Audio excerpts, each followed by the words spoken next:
Hello guys, welcome to our channel. ഞാൻ ഇന്ന് big boss season 7 കുറിച്ച് പറയാൻ വന്നതാണ്. കുറേ ദിവസമായി ബിഗ് ബോസിനെ കുറിച്ച് ഒരു വീഡിയോ ഇടണമെന്ന് വിചാരിക്കുന്നത്, പക്ഷേ ഇതുവരെ പറ്റിയിട്ടില്ല. അപ്പോൾ ഇന്ന് ഞാൻ മെയിനായിട്ട് ബിഗ് ബോസിനെ കുറിച്ച് പറയാൻ പോകുന്നത് ഒരു 5 കണ്ടസ്റ്റൻസിനെ കുറിച്ചാണ്. ഒന്ന് അനീഷ്, രണ്ടാമത് ഷാനവാസ്, മൂന്നാമത് ജിസൈൽ, നാലാമത് അനിമോൾ ആൻഡ് ആര്യൻ. ഇപ്പോൾ ലാസ്റ്റ് വീക്കിൽ ഒരു ടാസ്ക് കൊടുത്തിട്ടുണ്ടായിരുന്നു. അതായത് 3 പേരുടെ അടുത്ത് ഒരു റൂമിലോട്ട് കയറാൻ പറഞ്ഞിട്ട് ഉള്ള ടാസ്ക് ആയിരുന്നു. അതിൽ 3 പേർക്ക് 3 കാർഡ് വെച്ചിട്ടുണ്ടായിരുന്നു. അപ്പോൾ അനീഷിന് കിട്ടിയ കാർഡാന്ന് വെച്ചിട്ടുണ്ടെങ്കിൽ ബിഗ് ബോസ് സീസൺ അവസാനിക്കും വരെ, അതായത് ഈ നിമിഷം മുതൽ ബിഗ് ബോസ് സീസൺ അവസാനിക്കും വരെ മിണ്ടരുത്.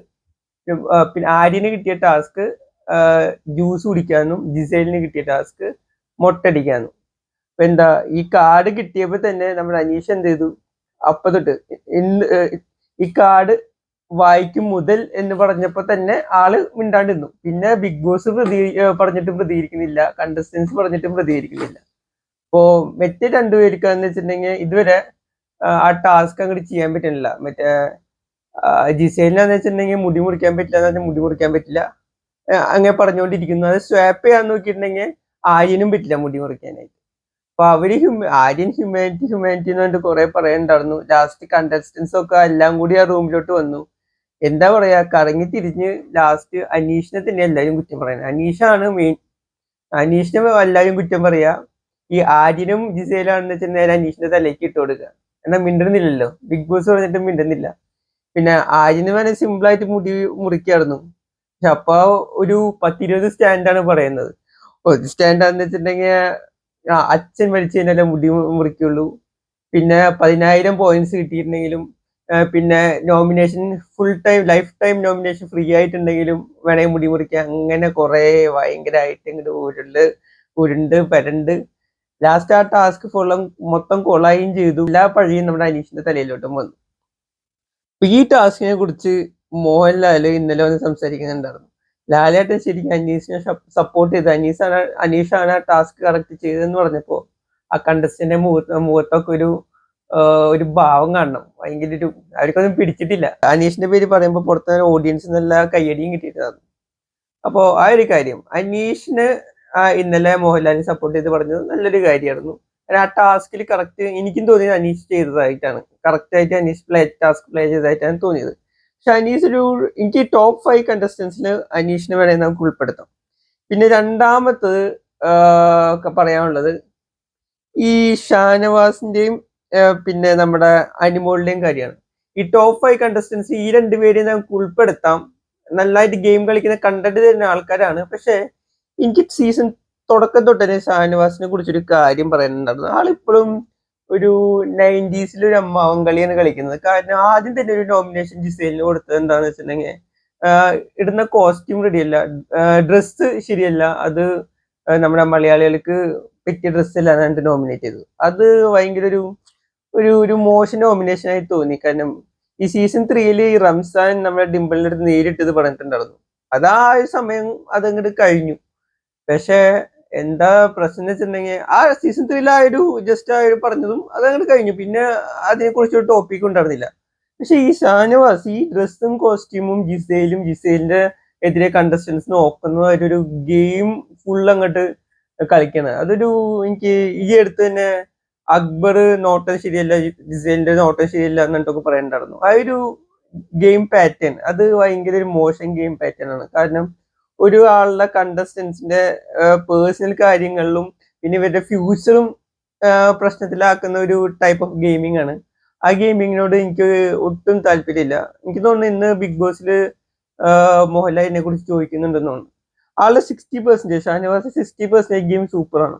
ബാക്കി 40% ഭയങ്കരമായിട്ട് പേഴ്സണൽ ആവുന്നുണ്ട്. ഈ അപ്പാനി ശരത്തിന്റെയും കാര്യത്തിലും ഇവർക്കൊരു ഫാമിലി ഉണ്ട്. ഇവര് പുറത്ത് ഉള്ള വീട്ടുകാര് ഇത് കാണുമ്പോ എന്ത് തോന്നും, ഇവരുടെ ഫ്യൂച്ചർ അതൊന്നും ചിന്തിക്കാതെയാണ് ഈ ഷാനവാസ് ഗെയിം കളിക്കുന്നത്. അതൊന്ന് തിരുത്തി കഴിഞ്ഞിട്ടുണ്ടെങ്കിൽ one of the Bigg Boss കപ്പടിക്കാൻ പറ്റിയ ടോപ്പ് 5 വരാൻ പറ്റിയൊരു one of the best contestant Shanavas. പിന്നെ അനുമോളിനെ കുറിച്ചാണ് പറയാനുള്ളത്. അനുമോളിന്റെ കാര്യം എന്ന് വെച്ചാൽ കണ്ടന്റ് മേക്കറാണ്, ടോപ്പ് 5 വരാം. പക്ഷെ ഈ കരച്ചിൽ കുറച്ച് ഓവറാണ്. ഈ കരഞ്ഞിട്ട് നിലപാടുകളൊക്കെ പറയാം, അതൊക്കെ ഓക്കെ എന്ന് പറയുന്നുണ്ട്. പക്ഷെ കരഞ്ഞ് കാല് പിടിച്ച് മെഴുകി കരഞ്ഞ് കപ്പടിക്കുന്നതിൽ എനിക്ക് വലിയ താല്പര്യമില്ല. ബിഗ് ബോസിൽ അങ്ങനെ കപ്പടിച്ച ആൾക്കാരുണ്ട്, കരഞ്ഞ് കരഞ്ഞ് കരഞ്ഞ് കപ്പടിച്ച സിമ്പതി വാങ്ങിച്ച് കപ്പടിച്ച ആൾക്കാരുണ്ട്. പക്ഷെ എന്റെ ഒരു പെർസ്പെക്റ്റീവില് അവരെ ഒരു ബിഗ് ബോസ് വിന്നറായിട്ട് ഇനി ബിഗ് ബോസ് മെറ്റീരിയൽ ആയിട്ടോ ബിഗ് ബോസ് വിന്നർ ആയിട്ടോ കാണാൻ പറ്റില്ല. അനുമോൾ 60% ഗെയിം അനുമോളുടെ അടിപൊളിയാണ്, കണ്ടന്റ് ക്രിയേഷൻ ഉണ്ട്.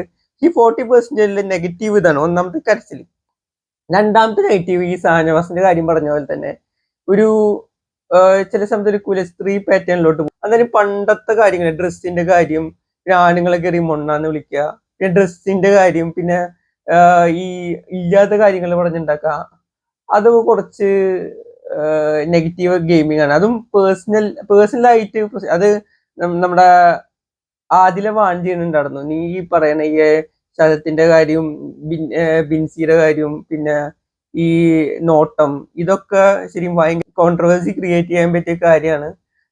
ഇതിനൊക്കെ ഉത്തരം നീ ബിഗ് ബോസ് കഴിഞ്ഞ് ഇറങ്ങുമ്പോൾ പറയേണ്ടി വരും എന്ന് പറയുന്നുണ്ടായിരുന്നു. അത് നല്ല ടോപ്പ് പോയിന്റ് ആണ് ആ പറഞ്ഞത്. കാരണം നമ്മൾ പേഴ്സണലായിട്ട് കണ്ടസ്റ്റൻസിന്റെ പേഴ്സണൽ ലൈഫിലോട്ട് കയറി ചെന്ന് ഗെയിം കളിക്കരുത്. ഈ അനുവിനെ കുറിച്ച് ശരത്ത് പറഞ്ഞൊരു കാര്യം ഉണ്ടായിരുന്നു. അനുവിനെ പേമ്പർ ചെയ്തും അനുവിന്റെ അടുത്ത് ഇങ്ങനെ പൊക്കി പിടിച്ച് നിന്നിട്ട് അതിന് ഭയങ്കര ഇഷ്ടമാണ്. പക്ഷെ എതിരെ നിന്നിട്ടുണ്ടെങ്കിൽ വായ തോന്നിയതൊക്കെ വിളിച്ചു പറയും. അത് ശരിക്കും പറഞ്ഞാൽ ബിഗ് ബോസിന്റെ ഗെയിമിന് സംബന്ധമായിട്ട് വിളിച്ചു പറയാം, അത് കുഴപ്പമില്ല. പക്ഷെ ഒരു പേഴ്സണൽ ലൈഫിലോട്ട് മാറി നിന്ന് കമന്റ് അടിക്കുന്നത് ഈ ഭയങ്കര ഒരു, അത് ഗെയിം ആക്കുന്നത് ഭയങ്കര ഒരു നെഗറ്റീവാണ്. കാരണം ഇങ്ങനെ ഗെയിം കളിച്ച ഒരു കണ്ടസ്റ്റൻസിനെ ബിഗ് ബോസിൽ നിന്ന് എവിക്ട് ചെയ്തിട്ടുണ്ട്. മറ്റേ ഡയറക്റ്റ് എവിക്ഷൻ, ഡയറക്റ്റ് ഒരു മോഹൻലാല് ഒരു വീക്കിലി എപ്പിസോഡ് കൊല്ലാന്നാണ്. മോഹൻലാല് പെട്ടെന്ന് വന്ന് ലാലേട്ടൻ എന്ത് ചെയ്തു, നിങ്ങൾ പൊക്കോളാൻ പറഞ്ഞിട്ട് അവരങ്ങനെ എവിക്ട് ചെയ്ത് കളയാണ്. അവരും ഇങ്ങനെ പേഴ്സണൽ ലൈഫിനെ ചുറ്റിപ്പറ്റി ഗെയിം കളിച്ച ഒറ്റ കാരണം കൊണ്ടാണ് അവരെ ഗെയിമിൽ നിന്ന് പുറത്തായത്. അല്ലെങ്കിൽ അവർ ടോപ്പ് 5 വരേണ്ട ആളാണ്. അപ്പൊ ഇങ്ങനെ അനുവും എന്റെ ഒരു അഭിപ്രായത്തില് അനുവും ഷാനവാസും കൂടി ഈ ഒരു ടൈപ്പ് ഗെയിം കളിച്ചിട്ടുണ്ടെങ്കിൽ എന്തായാലും എനിക്കത് നന്നായി തോന്നുന്നില്ല. ബിഗ് ബോസ് അതിനെ കുറിച്ച് വാണിംഗ് കൊടുക്കും എന്നാണ് എനിക്ക് തോന്നുന്നത്. കാരണം മുമ്പത്തെ ബിഗ് ബോസ് ഷോയില് ഒരു കണ്ടസ്റ്റൻസിനെ അങ്ങനെ പുറത്താക്കിയതാണ് പേഴ്സണൽ കാര്യം എടുത്തിട്ട് ഗെയിം കളിക്കുന്നതെന്ന് പറഞ്ഞു. സോ അപ്പൊ ഇതൊക്കെ തിരുത്തി ഗെയിം കളിക്കുകയാണെന്ന് വെച്ചിട്ടുണ്ടെങ്കിൽ എന്റെ ഒരു വ്യൂ പോയിന്റില് ടോപ്പ് 5 കയറാൻ പറ്റിയ 4 കണ്ടസ്റ്റൻസ്, ഒന്ന് അനിമോൾ, ഷാനവാസ്, ജിസേൽ, പിന്നെ നമ്മുടെ അനീഷ്.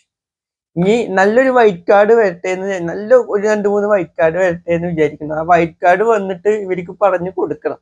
കാരണം നിങ്ങളുടെ ഈ അമ്മാവൻ കളി പുറത്ത് നെഗറ്റീവാണ് എന്നൊന്ന് ഇൻഡയറക്റ്റ് ആയി പറഞ്ഞു കൊടുത്ത് അവരെ ഗെയിം ഒന്ന് നന്നാക്കാൻ പറ്റിയിട്ടുണ്ടെങ്കിൽ എനിക്ക് തോന്നുന്നു മോഹൻലാൽ മോഹൻലാലേട്ടൻ നിന്ന് അതിനെ കുറിച്ച് കറക്റ്റ് പറഞ്ഞു കൊടുക്കുന്നുണ്ടെന്ന് ഷാനവാസിന്. അങ്ങനെ പറഞ്ഞിട്ടുണ്ടെങ്കിൽ അവരെ ഗെയിം അടിപൊളിയും കണ്ടസ്റ്റൻസ് ആണ് അവര്. സോ അടുത്തൊരു വീഡിയോ ആയിട്ട് വരുന്നവര് ബൈ.